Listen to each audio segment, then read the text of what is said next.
Students, we have already discussed the two anthelmintic drugs that is mebendazole and albendazole. हम इसके बारे में पूरी डिटेल स्टडी डिस्कस कर चुके हैं. So today we will discuss the further more drugs related to anthelmintic जो एंथेल्मियासिस के ट्रीटमेंट में यूज होती हैं वो ड्रग डिस्कस करेंगे. दैट इज मोस्ट इम्पॉर्टेंट, बहुत इंपॉर्टेंट है ये ड्रग्स दोनों. एक तो है पायरेंटल पैमोएट एंड सेकेंड वन इज पिप्राजिल. ये दोनों ही बहुत इंपॉर्टेंट है, बोथ आर इम्पॉर्टेंट. पायरेंटल पैमोएट एंड पिप्राजिल. तो आपको ये स्टार्टिंग में बताया था कि ये किस कैटेगरी है, कौन से वर्म्स के ट्रीटमेंट में यूज़ की जाती है. फर्स्ट मोस्टली इसको पिन वर्म के ट्रीटमेंट में यूज़ किया जाता है.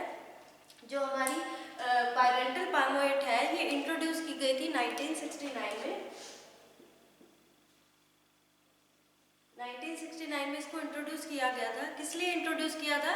जब जो बच्चे होते हैं उनमें जो पिन वर्म, उनका जो मोस्टली स्टमक एक होता है, तो पेट में जो कीड़े होते हैं, पेट में जो वर्म्स होते हैं उसके कारण होता है. तो पिन वर्म के ट्रीटमेंट के लिए इसको 1969 में इंट्रोड्यूस किया गया था. फिर धीरे धीरे इसका जो यूज़ है वो एक्सटेंड कर दिया गया था. उसको राउंड वर्म, हुक वर्म के ट्रीटमेंट में भी यूज़ करने लग गए थे. उसका एक्सटेंड हो गया था.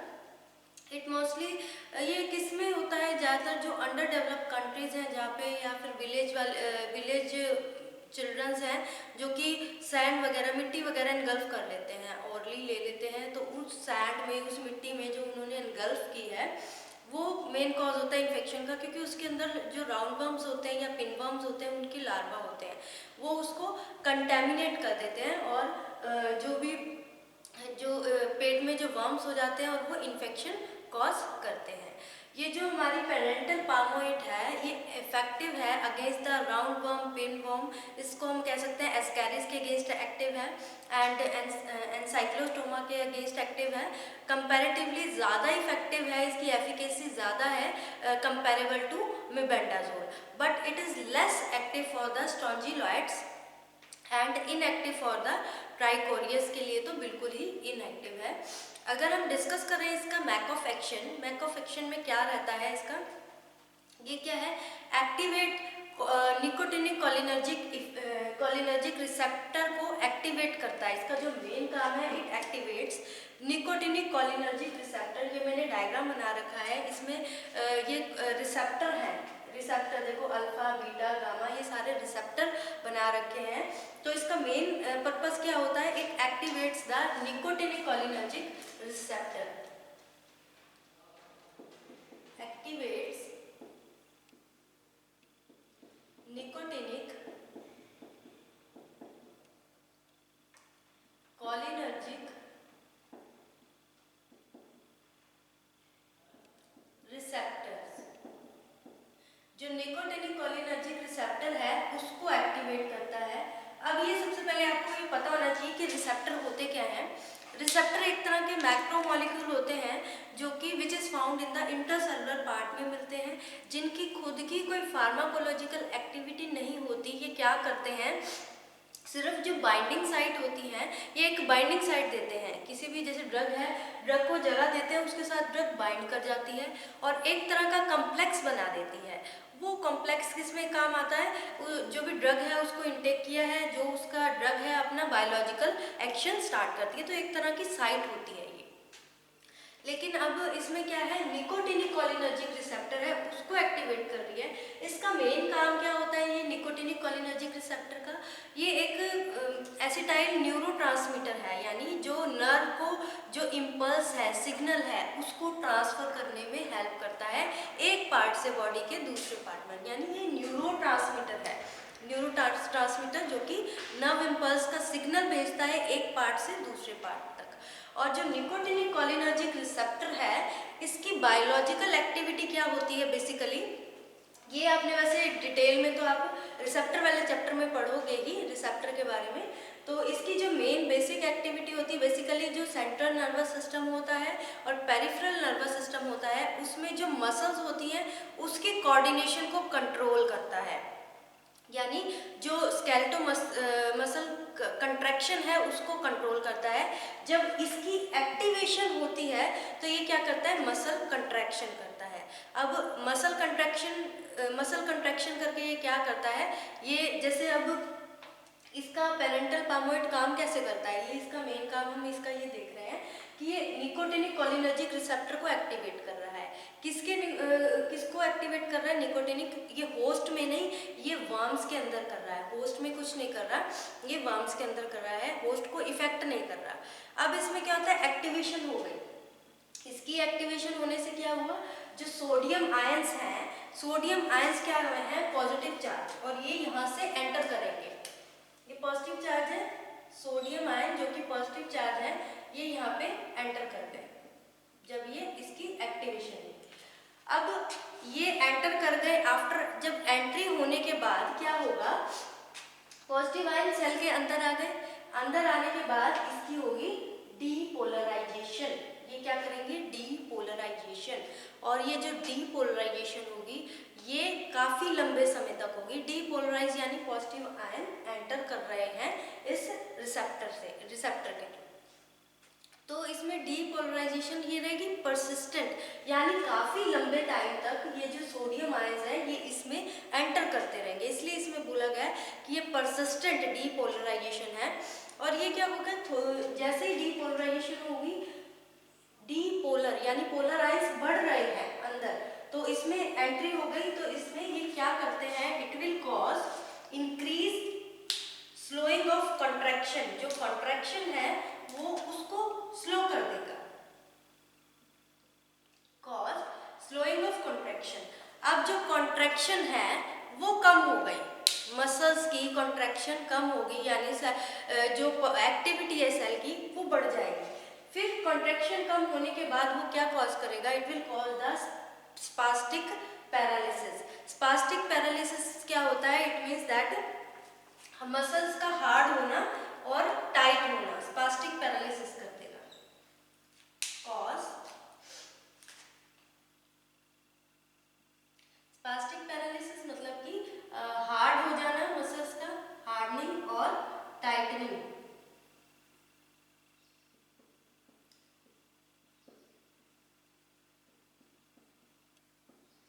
उसके बाद क्या होगा, देन आफ्टर द, जब देखो मसल्स ही उसकी हार्डनिंग और टाइटनिंग हो जाएगी, उसकी जो ग्रिप है वहां से छूट जाएगी। अब क्या हुआ, अब उसने क्या किया, स्पास्टिक पैरालिसिस हो गया, उसकी स्पास्टिक पैरालिसिस मतलब कि मसल्स ना थोड़े हार्ड होने लग जाते हैं। अब उसका जो पर्टिकुलर पार्ट है यानी उसका कंट्रोल नहीं रहेगा, कंट्रैक्ट हो गई, जो कंट्रैक्शन होगी वो कम हो गई, वो बढ़ गई, sorry, increase slowing of contraction, जो कंट्रैक्शन है वो स्लो होने लग गई। तो इसका मतलब क्या होगा, जो वो इंटेस्टाइन के साथ, जो हमारी जीआई ट्रैक है जिसके साथ वो ग्रिप करके बैठा हुआ है, ना वो कॉन्ट्रैक्ट कर पा रहा, ना वो रिलैक्स कर पा रहा, तो उसकी ग्रिप जो पैरासाइट की है वो लूज हो जाएगी, क्योंकि पैरालिसिस को वार्म हो गया, ठीक है, वार्म को पैरालिसिस हो गया, जो हमारा वार्म था वो पैरालाइज्ड हो गया, उसका पैरालिसिस होने के बाद जो उसकी ग्रिप है वो लूज हो जाएगी इंटेस्टाइन से, जो भी जीआई ट्रैक से जैसे वो बाइंड किया हुआ है, जिसके कारण क्या होगा, वो जीआई ट्रैक से एक्सपेल आउट हो जाएगा बाय मीन्स ऑफ स्टूल्स के मीन्स से वो निकल जाएगा। सो ये इसका बेसिक मैक ऑफ एक्शन है। बेसिक मैक ऑफ एक्शन एक बार दोबारा बताती हूँ, इसमें हमारा ये किसको, जो मेन इसका जो मैक ऑफ एक्शन है दैट इज,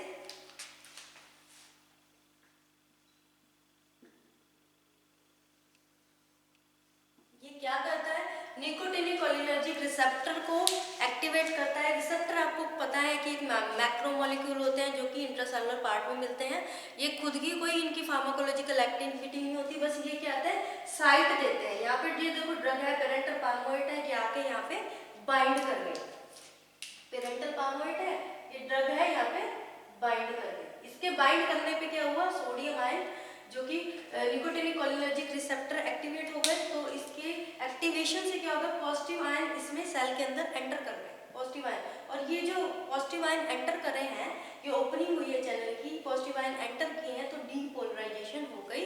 डीपोलराइजेशन होने में क्या होगा, इसमें डीपोलराइज हो रहे हैं, परसिस्टेंट टाइप की डीपोलराइजेशन, यानी काफी लंबे टाइम तक ये सोडियम आयन इसमें एंटर करते रहे, जिसने क्या कर दिया, increase the slowing of contraction क्या होगी, स्लो डाउन हो गई, स्लोइंग कंट्रैक्शन होगी, जिसके कारण क्या होगा, अब वो कंट्रैक्ट या रिलैक्स नहीं कर पा रहा प्रॉपरली, तो उसको क्या हो गया, वर्म को स्पास्टिक पैरालिसिस। किसको हुआ, ये वर्म के केस में ही है, वर्म को स्पास्टिक पैरालिसिस हो गई, उसकी खुद की मसल्स इतनी टाइट हो गई, जैसे फॉर एग्जाम्पल ये इंटेस्टाइन है, इसके साथ वो बाइंड कर रखा है, तो वो उसको पैरालिसिस होने के बाद उसकी जो ग्रिप है वो छूट जाएगी, ग्रिप छूटने के बाद वो वहां से क्या हो जाएगा, एक्सपेल आउट हो जाएगा थ्रू द जीआईटी ट्रैक से। So this is the simple mech of action of pyrantel pamoate, किस तरह से एक्ट करता है।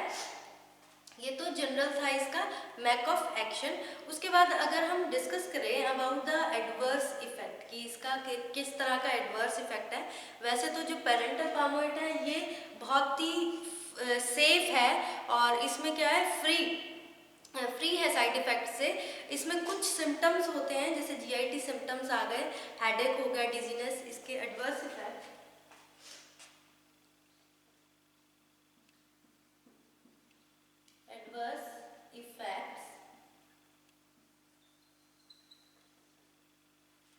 एडवर्स इफेक्ट किस तरह के होते हैं इसमें, जैसे बहुत rare occasional that GIT symptoms हो गए, हेडेक हो गया, स्किन रैशेस।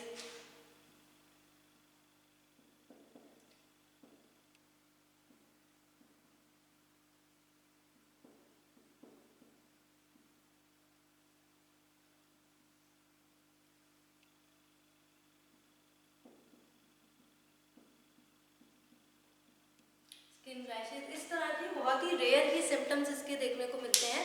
अब इसको यूज किया जाता है for the treatment of hookworm के कारण जो इन्फेक्शन हो रही है, राउंड वर्म के कारण एंड पिन वर्म की इन्फेक्शन को दूर करने के लिए, ट्रीटमेंट के लिए इसको यूज किया जाता है। डोज की बात करें, if we discuss about the dose, अगर हम डोज की बात करते हैं तो इसकी डोज कितनी होती है, दैट इज 10 mg पर kg dose.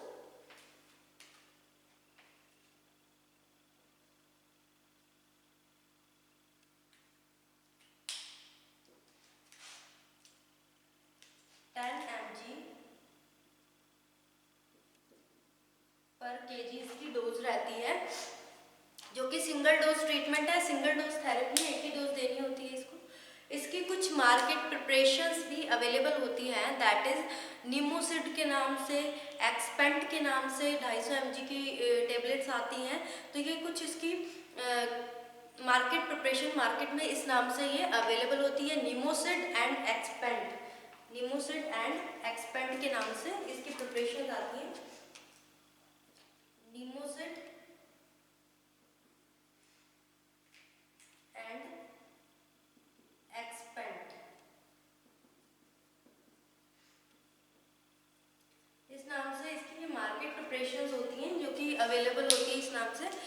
This is about the पायरेंटल पामोएट, ये इंपॉर्टेंट ड्रग है, इसका मैकऑफ एक्शन भी थोड़ा इंपॉर्टेंट है, तो इसको एक बार मैं रिवाइज करवा देती हूँ पायरेंटल पामोएट को, कि पायरेंटल पामोएट का ये मैकऑफ एक्शन है। 1969 में जब बच्चे मिट्टी खा जाते हैं, मिट्टी इनगल्फ कर जाते हैं, तो उसके अंदर जो पिन वर्म होता है, राउंड वर्म, हुकवर्म, उसका लार्वा होता है, उसके कारण कंटेमिनेशन होती है, इन्फेक्शन हो जाती है, फिर वो स्टूल्स के थ्रू जब बाहर जाती है वो दोबारा से सैंड को कंटेमिनेट करता रहता है, इसी तरह से इसका लाइफ साइकिल चलता रहता है। ये मोस्टली जो बच्चे थे जो पिनवर्म के ट्रीटमेंट में, जो पिनवर्म का इन्फेक्शन होता है उसको ही ट्रीटमेंट के लिए यूज़ किया जाता है। बाद में इसको एक्सटेंड कर दिया था कि ये राउंडवर्म और हुकवर्म के ट्रीटमेंट, जो इनसे इन्फेक्शन होती है उसके ट्रीटमेंट में भी यूज़ होता है। Mech of action, it activates the nicotinic cholinergic receptor को एक्टिवेट करता है, और किस तरह से काम करता है, डीपोलराइज होकर कॉन्ट्रैक्शन कम कर देता है, उसकी जो कॉन्ट्रैक्शन होती है वो स्लोइंग हो जाती है, जिसके कारण वार्म को पैरालिसिस होता है, स्पास्टिक पैरालिसिस। उसकी खुद की मसल्स इतनी टाइट हो जाती हैं कि उसने जिस टाइटली तरीके से उसको जो इंटेस्टाइन जीआई ट्रैक्ट के साथ पकड़ा होता है, उसकी ग्रिप लूज हो जाती है और वो वहाँ से एक्सपेल आउट हो जाता है फ्रॉम द जीआईटी ट्रैक्ट से। इसकी डोज 10 mg पर kg है, निमोसिड और एक्सपेंट के नाम से ये मार्केट में अवेलेबल होता है। नेक्स्ट हमारी ड्रग आ जाती है, दैट इज पिप्राजिन। पिप्राजिन आ जाती है, ये हम जो राउंडवर्म, हुकवर्म के इन्फेक्शन के ट्रीटमेंट में यूज हो रहे हैं वही पढ़ रहे हैं। पिप्राजिन आ जाती है। पिप्राजिन ये ड्रग है, इसको इंट्रोड्यूस किया गया था 1950 में।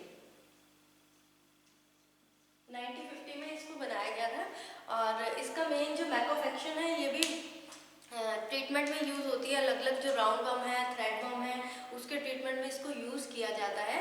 तो सबसे पहले तो पिप्राजिन में ये कैसे एक्ट करता है, इसका मेन काम क्या होता है, कैसे इसका मैक ऑफ एक्शन होता है। सबसे पहले ये बाइंड करता है विथ गाबा रिसेप्टर के साथ। सबसे पहला इसका क्या काम करता है, ये बाइंड करता है। अब ये जो पिप्राजिन है इसके साथ बाइंडिंग होती है।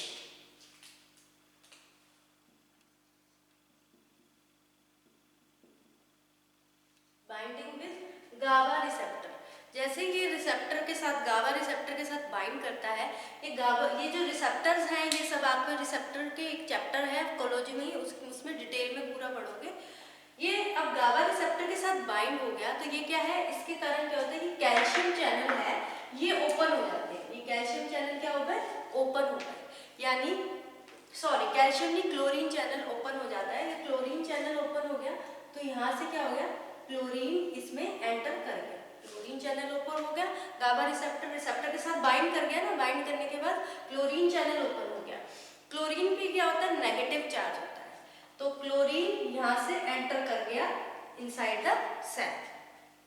अब वो सेल के अंदर एंटर कर गया, देखो इसमें क्या था, डीपोलराइजेशन हो रही थी, इसमें क्लोरीन आयन जब एंटर करे तो इसमें हाइपर पोलराइजेशन हो रही है, यानी उल्टा।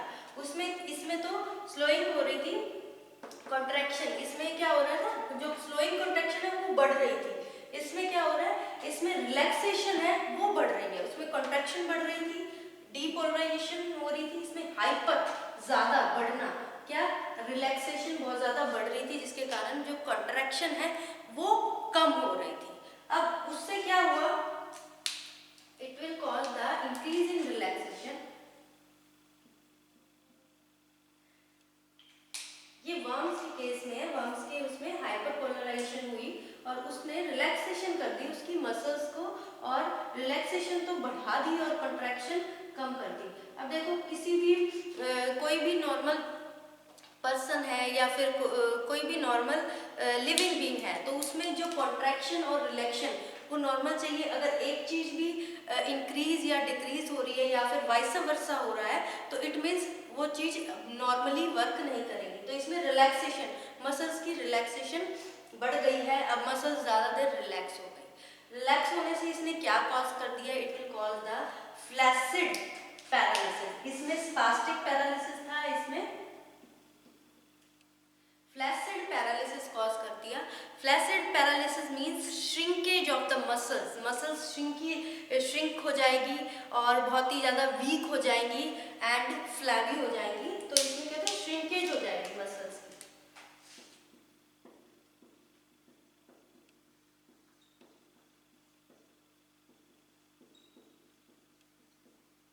मसल्स ही श्रिंक हो गई तो इसमें क्या होगा, अब जो वॉर्म है इसी केस में यहाँ से क्या होगा, वॉर्म एक्सपेल आउट होगा। It leads to the expulsion of worm but alive, जैसा है वैसा ही अलाइव ही वहां से निकल जाएगा।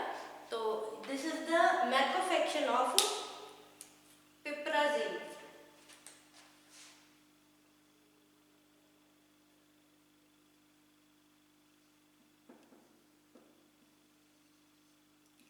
किस तरह से जो पिप्राजिन है वो कैसे एक्ट करता है उसके बारे में बता रखा है। तो पिप्राजिन में क्या हुआ कि 1950s में इसको इंट्रोड्यूस किया गया। ये सबसे पहले तो यहाँ पे बाइंड कर जाता है, किससे, गाबा रिसेप्टर से। वो निकोटिनिक कोलिनर्जिक रिसेप्टर के साथ बाइंड करता है। ये कंपैरिजन करने के लिए ही मैंने इकट्ठा इसका मैक ऑफ एक्शन लिखा है। इसमें उसमें तो सोडियम आयंस जो कि पॉजिटिव आयंस हैं वो एंटर करते हैं, इसमें नेगेटिव, जो क्लोरीन है नेगेटिव आयन है, तो उसमें डीपोलराइजेशन हो रही है, इसमें हाइपर पोलराइजेशन हो रही है।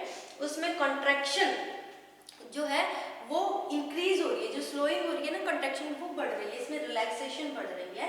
उसमें स्पास्टिक पैरालिसिस हो रहा है यानी हार्डनिंग और टाइटनिंग मसल हो रही है। इसमें श्रिंकेज है तो पैरालिसिस ही, बस इसमें इसकी टाइप है कि इसमें फ्लैसिड पैरालिसिस है, उसमें जीआई ट्रैक्ट से एक्सपेल आउट हो जाते हैं, ठीक है, किल होके, और इसमें अलाइव जैसे हैं, अलाइव जिंदा ही वहां से एक्सपेल आउट हो जाते हैं। So this is the common mech of action of piperazine. बहुत इंपॉर्टेंट ड्रग है ये भी।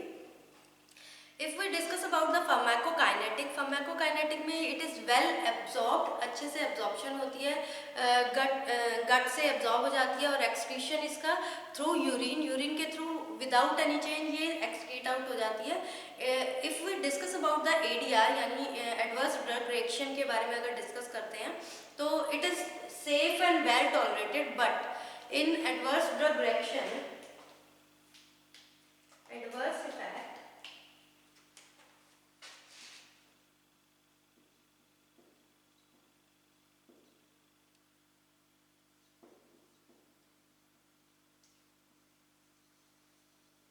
एडवर्स इफेक्ट में क्या है, इसके कुछ इफेक्ट्स होते हैं, जैसे नोजिया हो गया, वॉमिटिंग हो गई, डायरिया हो गया, अर्टिकेरिया,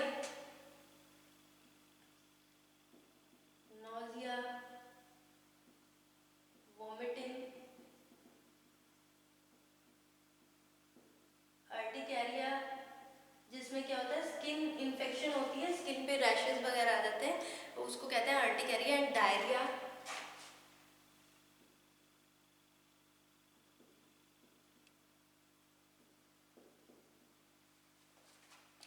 इस तरह की कुछ प्रॉब्लम्स होती हैं जो कि कॉमन प्रॉब्लम होती है। हाँ, इसमें जो मेन पार्ट है that is it is Contra indicated. इसको किस केस में नहीं दिया जाता, कॉन्ट्रा इंडिकेटेड होती है, कॉन्ट्रा इंडिकेटेड इन प्रेगनेंसी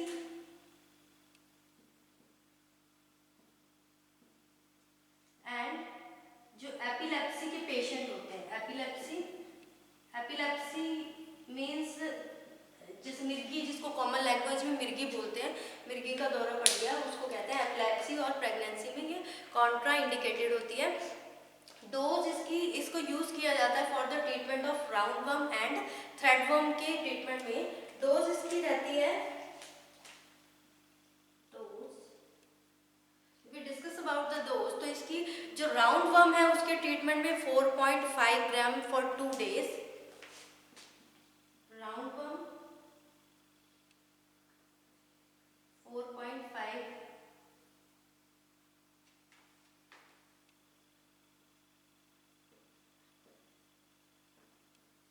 उसके बाद थ्रेडवर्म की इन्फेक्शन को भी दूर करने के लिए इसको यूज किया जाता है। तो थ्रेडवर्म के ट्रीटमेंट में इसकी जो डोज रहती है दैट इज 50 mg पर kg फॉर 7 डेज। इसका जो कोर्स है वो 7 दिनों का चलता है फॉर 7 डेज। इसमें कोर्स इसका लंबा चलता है इसलिए इसमें डोज कम है, उसकी डोज थोड़ी ज़्यादा क्योंकि 2 दिन तक होता है। और इसमें ये मार्केट में अवेलेबल होती है, 500 mg की टेबलेट दी जाती है, और इसको मोस्टली जब प्रिस्क्राइब किया जाता है तो इसको मोस्टली इवनिंग में दिया जाता है ताकि मॉर्निंग में जो पैरालाइज्ड वर्म है वो इजीली बॉडी से एक्सपेल आउट हो जाए। So this is about the piperazine के बारे में हमने डिस्कस किया। So today we will discuss the 2 drug, first one is pyrantel pamoate and second one is piperazine के बारे में।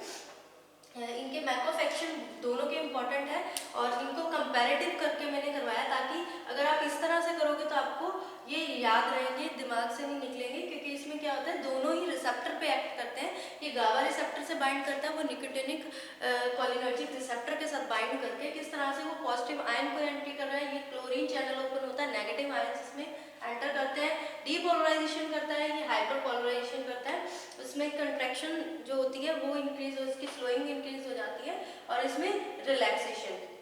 ये क्या करता है, स्पास्टिक पैरालिसिस वो फ्लैसिड, ये अलाइव ही जो वॉर्म्स हैं उसको एक्सपेल आउट करता है, वो किल करके उसको एक्सपेल आउट करता है। और इसमें जो डोज होती है दैट इज 10 mg पर kg। इसकी डोज राउंड वर्म और थ्रेड वर्म की अलग अलग होती है। राउंड वर्म के लिए 4.5 gram for 2 days and thread worm के लिए जो इन्फेक्शन को ट्रीटमेंट के लिए इसकी डोज रहती है 50 mg पर kg, जो कि 7 दिन का इसका ट्रीटमेंट रहता है, 7 डेज का कोर्स होता है। इसका मेन ये है कि इसको कॉन्ट्राइंडिकेटेड, इट मीन्स इसको प्रेगनेंसी में नहीं दिया जाता क्योंकि एडवर्स इफेक्ट डालता है, ये क्रिएट करता है। और एपिलेप्सी जो मिर्गी के पेशेंट होते हैं उसमें, क्योंकि ये गावा रिसेप्टर के साथ बाइंड करता है, इसकी वैसे ये सेफ है, लेकिन इसके कुछ जो एडवर्स ड्रग रिएक्शन देखने को मिलते हैं that is nausea, vomiting, urticaria,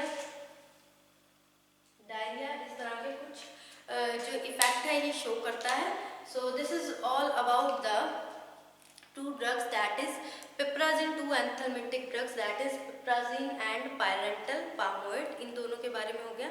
So next lecture में हम डिस्कस करेंगे अनदर ड्रग ऑफ द, जो दूसरी ड्रग है ऑफ एंथलमिंटिक, एंथलमियासिस को जो ट्रीट करने के लिए यूज़ होती है. तो उसमें हम जो नेक्स्ट ड्रग डिस्कस करेंगे वो भी इम्पॉर्टेंट है, दैट इज़ निक्लोसामाइड एंड प्राजिक्वांटल. वो हम नेक्स्ट लेक्चर में डिस्कस करेंगे. सो आई होप कि आपको समझ में आया होगा. ये बहुत ईजी है, ज़्यादा मुश्किल नहीं है. So thank you students.